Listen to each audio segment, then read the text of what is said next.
surveillants par détenu, du personnel très qualifié et donc un objectif, neutraliser des prisonniers particulièrement dangereux. Voici Réau et son nouveau quartier de haute sécurité qui sera ouvert dans les prochaines semaines. C'est en fait une annexe où 20 narcotrafiquants doivent être transférés. Avant Réau, il y a eu Vendin-le-Vieil et Condé-sur-Sarthe. C'est donc la troisième structure de ce type qui s'apprête à voir le jour.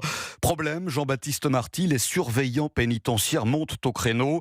Ils estiment que les conditions sécuritaires ne sont pas réunies pour accueillir ces détenus extrêmement dangereux. Oui, l'établissement pénitentiaire étant déjà à flux tendu avec une surpopulation carcérale de près de 140%. Pour Wilfried Fonck, secrétaire national de l'UFAPUNSA Justice, qui était présent sur Europe 1 à midi, l'accueil de ces 20 détenus ultra dangereux ne se fait pas dans les conditions optimales. On va ouvrir aujourd'hui à marche forcée avec une sécurisation qui n'est pas encore totalement terminée, mais où effectivement, pour des raisons de calendrier, comme disait Georges Fenech tout à l'heure, eh bien oui, on va ouvrir quand bien même les travaux ne sont pas finis, quand bien même on ne dispose pas forcément de l'ensemble des personnels pour l'ouvrir. Alors au total, 4,5 millions ont été investis pour créer ce nouveau quartier de lutte contre la criminalité organisée, des moyens peu suffisants pour les syndicats qui dénoncent des actions à petites échelles sans forcément de résultats concrets. Aujourd'hui, on se retrouve avec la démultiplication comme ça de petits quartiers partout, où on va aller disséminer les moyens, qu'ils soient financiers, humains ou matériels, plutôt que de mettre le paquet sur des structures bien identifiées